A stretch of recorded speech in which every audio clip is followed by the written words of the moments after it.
The 2025 playoffs aren't just a tournament, it's a war zone, a throwback to when basketball was raw and unfiltered. Forget the 3-point fests and 140-point games. 90s basketball is back, and it's more brutal, more beautiful, and more real than ever. Today, we break down why the NBA has gone back to the future, the teams leading this gritty revolution, and why fans are loving every second. For the past decade, the NBA became a track meet. Pace and space ruled the court, teams jacked up threes at historic rates, and defense, well, it often felt optional. Offense was the name of the game. Score 130, shrug off a few missed assignments, and hope your star outgunned theirs. The league was obsessed with speed, spacing, efficiency. Beautiful in its own right, but for many fans, something deeper, something raw was missing. And that's why what we're seeing in the 2025 playoffs feels like a shot of adrenaline straight to the heart of real basketball. The change isn't subtle either, it's dramatic. Only 5 games in the first 14 postseason matchups have even touched 110 points. Let that sink in. In a league where teams were regularly dropping 120 like it was nothing just 2 seasons ago, we're seeing games grind into the 90s and low 100s.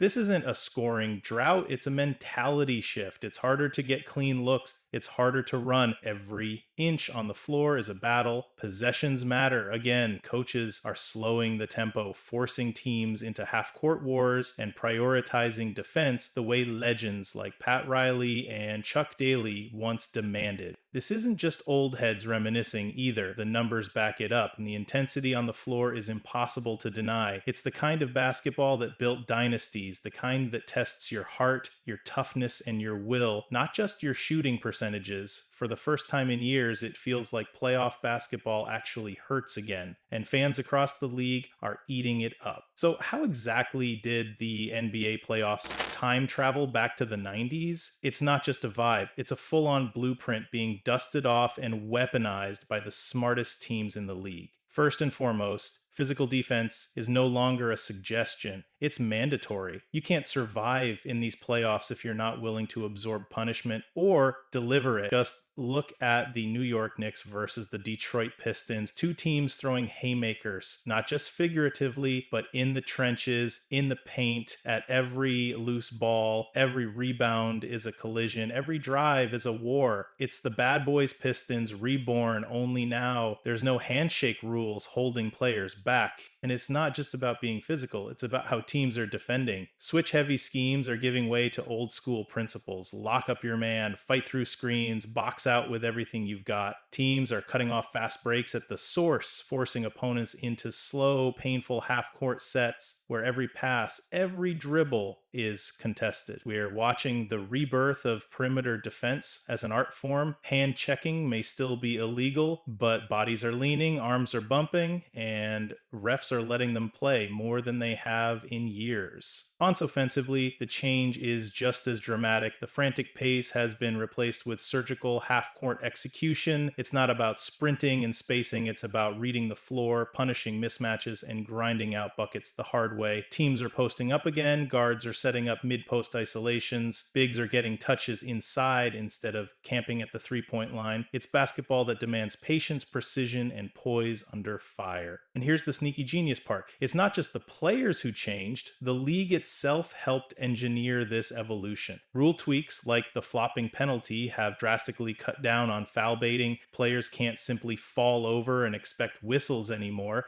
They have to earn their trips to the line, and that tiny adjustment, it's had a seismic ripple effect across playoff strategy. Defenders are playing more aggressively, knowing they won't get whistled for every breath. Defenses have to actually work for points again. The balance between offense and defense, once completely lopsided, is being restored. What we're witnessing isn't some fluke or random anomaly. It's a deliberate, strategic return to the principles that once made playoff basketball legendary. And right now, the teams that are embracing the pain, the grind, and the sacrifice, they're the ones surviving and thriving under the new old rules of war. Not every team can survive this new reality. In fact, most can't. But a few, they're not just surviving, they're thriving because they've built their rosters, their culture, and their identities around this return to old school basketball. Leading the charge are teams like the New York Knicks, Golden State Warriors, and Detroit Pistons. The New York Knicks have transformed into a formidable force. In their series against the Pistons, they're not just playing tough, they're embracing the chaos. Tom Thibodeau, known for his defensive-minded coaching, has weaponized defense, rebounding, and sheer physical will. With the additions of Mikal Bridges and Karl Anthony Towns, the Knicks have bolstered their offensive firepower while maintaining their gritty identity. Josh Hart, a key player for the Knicks, emphasized the team's commitment to a new style of winning, focusing on mental toughness and intensity. Then you've got the Golden State Warriors. And no, this isn't your 2016 finesse Warriors either. They've morphed after acquiring Jimmy Butler in a mid-season trade. The Warriors have significantly improved their defense, leading the NBA in defensive rating over their final 31 regular season games. In Game 3 against the Houston Rockets, despite Butler's absence due to injury, the Warriors claimed a 104-93 victory, showcasing intense defense and effectively neutralizing Houston guard Jalen Green. Stephen Curry led the charge with 36 points, 7 rebounds, and 9 assists, while rookie center Quentin Post impressed with a career-high 12 rebounds, contributing to the team's improved rebounding effort. Don't sleep on the Detroit Pistons either. Ending a brutal 15-game playoff losing streak wasn't an accident. It was a full buy-in to physical, team-oriented basketball. With a roster featuring players like Cade Cunningham, Jalen Duren, and Malik Beasley, the Pistons have embraced a gritty, defensive-minded approach. Their commitment to toughness and resilience has made them a formidable opponent in the playoffs. These teams aren't playing modern basketball anymore. They're playing winning basketball.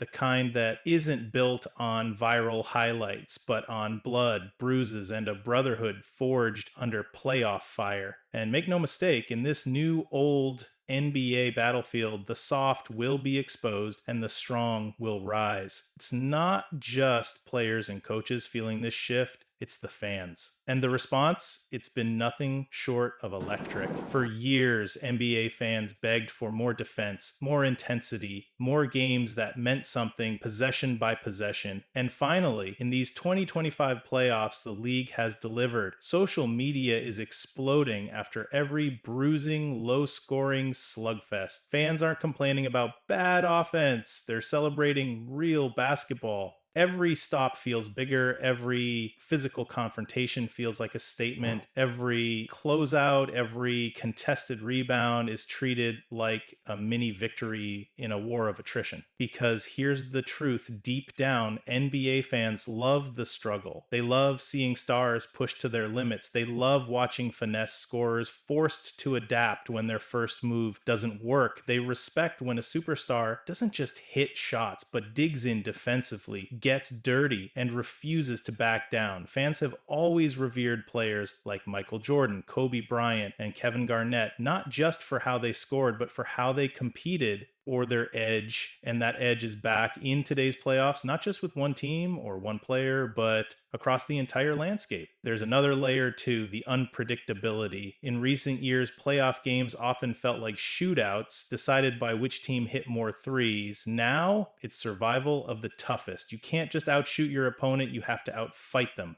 Upsets feel possible again. Grinded out teams like the Pistons and Knicks can stand toe-to-toe with flashier, more talented squads because heart, toughness, and execution matter just as much as shooting splits. And NBA fans who always say they want anybody to have a shot are finally getting the dogfights they craved. Maybe most importantly, the return of 90s style basketball has raised the stakes emotionally. Every playoff game feels heavier. A missed box out isn't just a small mistake, it could swing a whole series. A weak fourth quarter isn't forgiven, it defines legacies. Every battle is bigger, every rivalry is nastier, every win is more earned. And in a league that sometimes felt a little too friendly, a little too casual, fans are absolutely loving the return of real, raw, emotional competition. Simply put, this isn't nostalgia. This isn't some old head fantasy. This is modern basketball evolving back to what made it great, and NBA fans everywhere can feel it deep in their bones. The 2025 playoffs aren't just a series of games. They're a war, they're a throwback, they're a revival,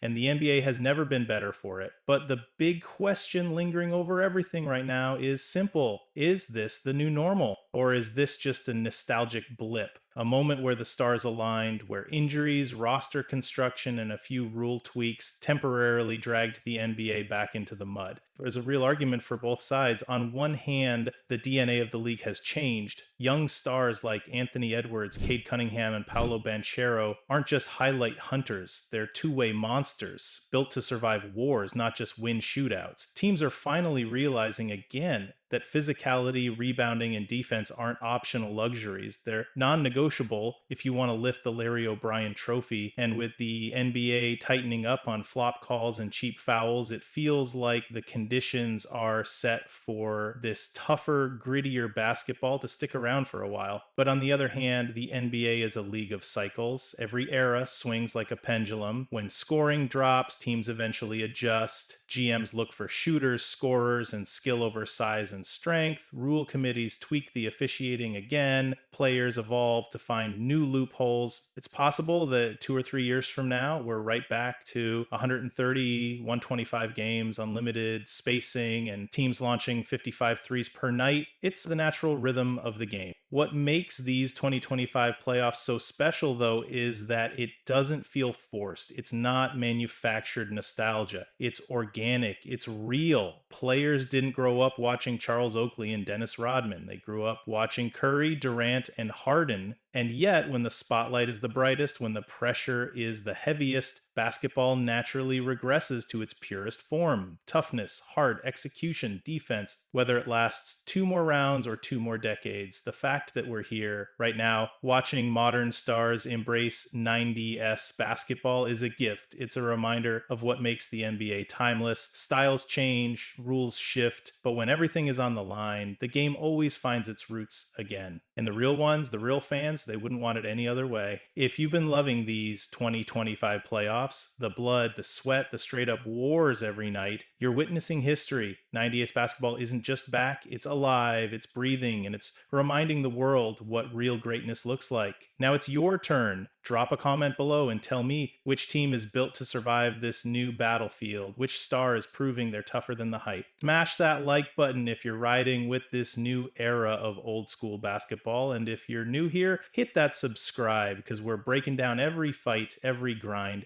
every unforgettable moment from these legendary playoffs. This is the NBA at its finest, and we're just getting started.